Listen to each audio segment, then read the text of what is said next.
Halo, assalamualaikum warahmatullahi wabarakatuh. Jumpa lagi abang kakak di rumah bunga bugenvil. Nah, ini dia abang kakak ya, penampakan kebun saya di rumah bunga bugenvil. Saat ini keadaan sedang sore hari ya, sekitar jam 5 sore.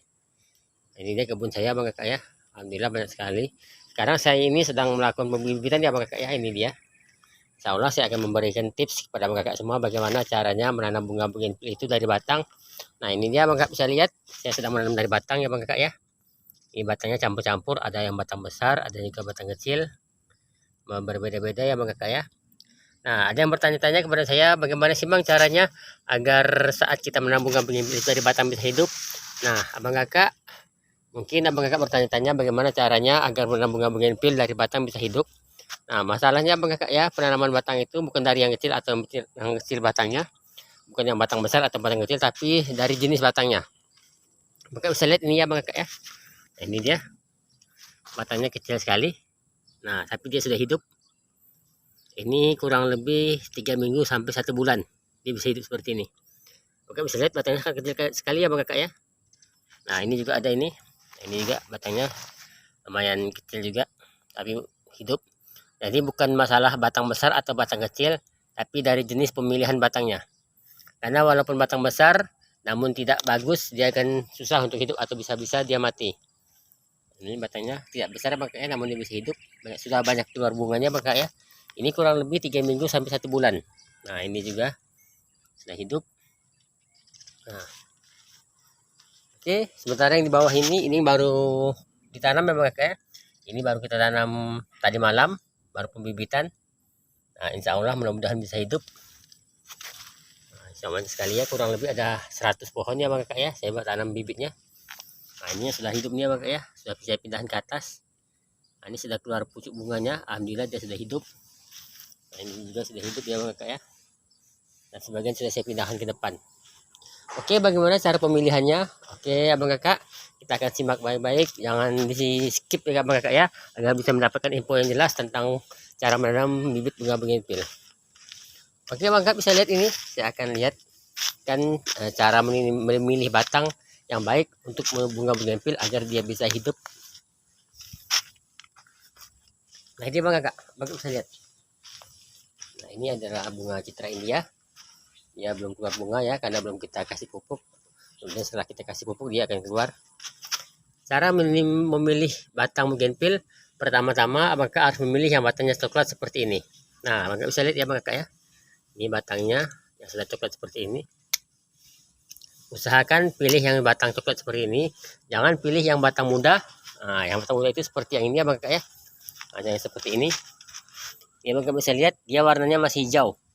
Nah, jika masih hijau seperti ini, walaupun batangnya besar, dia akan sangat sulit sekali untuk hidup. Jadi bagi abang kakak yang ingin menanam dari batang, jangan memilih dari yang hijau seperti ini abang kakak ya. Ini abang kakak bisa lihat, walaupun dia agak besar, namun dia masih hijau, tidak usah dipilih. Nah, namun pilihlah yang batang coklat seperti ini. Nah, ini dia. Walaupun dia kecil seperti ini abang kakak, nah, ini sangat kecil sekali ya, kurang lebih sebesar korek api, agak besar sedikit. Namun dia jika sudah coklat seperti ini, insya Allah dia akan hidup. Nah, jadi usahakan abang kakak jika ingin memilih batang, pilihlah yang batang yang warna coklat seperti ini, yang sudah agak tua, jangan yang muda. Yang muda itu agak hijau-hijauan, nah dia itu sangat sulit hidup. Nah, seperti ini dia sudah. Nah, ini masih agak hijau ya abang kakak ya. Nah, ini masih ada hijau-hijaunya sedikit, abang kakak bisa lihat. Ini dia. Ini sangat sulit sekali hidup ya abang kakak ya. Nah, bisa-bisa dia mati, namun pilihlah yang coklat seperti ini. Walaupun dia kecil, mau besar, mau kecil tidak masalah, yang penting batangnya coklat. Itu yang pilihan pertama. Jadi pilih yang batangnya coklat. Oke. Yang kedua, yang paling penting abang kakak adalah, nah ini dia media tanamnya. Nah, media tanamnya usahakan yang gembur seperti ini abang kakak. Nah, ini gembur sekali. Ada yang bertanya kepada saya menggunakan tanah bakar apa, media apa? Saya menggunakan media tanah bakar tanah akar kelapa. Nah, ini abang kakak ya, ini akan gembur sekali abang kakak bisa lihat. Ini dia sudah saya siapkan semua.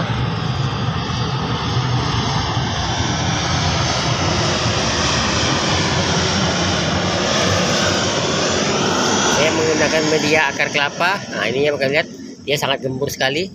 Nah, jadi usahakan memilih media yang gembur seperti ini. Lalu pertanyaannya, bagaimana jika di tempat abang kakak tidak mempunyai tanah akar kelapa seperti ini? Abang kakak bisa menggunakan tanah bakar, dicampur sekam padi atau dicampur kompos juga bisa. Itu dia, usahakan yang gembur, jangan yang padat. Karena kalau yang padat saya rasa dia akan susah hidup atau bisa-bisa dia akan mati akarnya. Jadi gunakan medianya yang gembur seperti ini. Kalau tidak ada tanah akar kelapa di tempat abang kakak, bisa gunakan sekam padi atau dicampur tanah bakar atau juga dicampur kompos. Usahakan gembur seperti ini abang kakak ya. Oke, saya menggunakan tanah akar kelapa, tidak ada campuran lain. Ada sedikit campur sekam padi namun tidak banyak, hanya kebanyakannya tanah akar kelapa. Oke abang kakak, itu tips yang kedua. Nah, ini yang tips yang ketiga yang tidak kalah pentingnya adalah setelah abang kakak melakukan penanaman, pemilihan bibit dan tanah yang gembur, simpan di tempat teduh seperti ini. Nah, saya kebetulan menyimpannya di bawah pondok. Abang kakak bisa lihat. Nah, ini pondok bunga saya. Ini pondok bunga saya. Nah, saya menyimpannya di bawah. Nah, abang kakak bisa lihat ya. Nah, itu dia di bawah pondok saya simpan. Kenapa disimpan di pondok? Agar dia tidak terkena sinar matahari langsung. Nah, jika abang kakak sudah tanam, memilih akar yang batang yang bagus, lalu menggunakan media yang bagus, namun jika menyimpannya di atas tempat yang terkena sinar matahari langsung, dia akan mati. Karena apa? Karena dia belum cukup kuat untuk menerima sinar matahari langsung. Jadi ada baiknya abang kakak simpan di bawah pondok seperti ini, atau di tempat teduh yang tidak terkena sinar matahari. Seperti ini abang kakak ya. Nah, berapa lama? Nah, kurang lebih biasanya 3 minggu sampai 1 bulan. Nah, dia akan tumbuh tunas baru. Kurang lebih 3 minggu sampai 1 bulan dia akan tumbuh tunas baru. Dan jangan lupa abang kakak ya, setiap hari usahakan disiram. Nah, usahakan setiap hari disiram, jangan sampai lupa. Karena dia sangat rentan sekali untuk mati, masih kecil. Jadi usahakan untuk disiram. Nah, ini abang kakak ya, bisa dilihat. Saya menyimpannya di bawah pondok, tidak terkena sinar matahari langsung. Usahakan disiram setiap hari, jangan sampai tidak disiram. Karena takutnya jika tidak disiram dia akan mati karena kekeringan. Karena dia masih sangat rentan sekali ya. Karena masih kecil, masih bayi istilahnya. Jadi rentan sekali jika terlalu kering. Oke, lalu kapan dia boleh dijemur di sinar matahari? Nah, abang kakak bisa lihat. Saat dia sudah tumbuh bunga seperti ini. Nah, abang kakak bisa lihat ya. Nah, ini sudah tumbuh bunga seperti ini. Dia sudah boleh dijemur di sinar matahari. Nah, ini saya sudah simpan di atas pondok. Nah, ini juga. Ini saya sudah simpan di atas pondok. Jadi dia terkena sinar matahari langsung.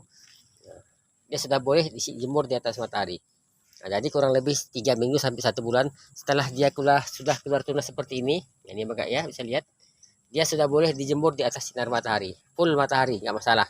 Karena dia sudah keluar. Namun ingat abang kakak jangan dilakukan pemberian pupuk dahulu.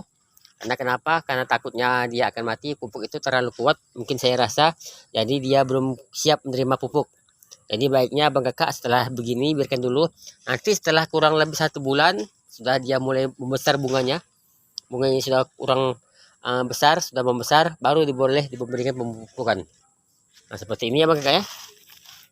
Saya juga melakukan pembibitan ini seperti ini. Nah, kalau sudah kurang lebih seperti ini, nah abang kakak ya. Nah, seperti ini sudah boleh diberikan pemupukan. Nah, jadi kurang lebih dari batang seperti ini abang kakak ya. Dari batang seperti ini, dia untuk tumbuh seperti ini kurang lebih 3 minggu sampai 1 bulan. Nah, setelah 3 minggu sampai 1 bulan, dia untuk besar seperti ini kurang lebih 1 bulan. Lalu setelah 1 bulan seperti ini baru abang kakak memberikan pupuk untuk merangsang pertumbuhan bunganya. Nah, setelah itu 1 bulan berikutnya dia akan terus cepat berkembang dan akan berbunga seperti ini. Nah, ini dia abang kakak. Oke, abang kakak, saya rasa segitu aja dulu informasi dari saya. Yang saya harap bisa bermanfaat buat abang kakak semua. Mudah-mudahan bunga abang kakak bisa tumbuh subur dan segar seperti ini. Terima kasih masih setia di rumah bunga Bougainville. Salam dari Kalimantan Barat, Pontianak. Assalamualaikum warahmatullahi wabarakatuh.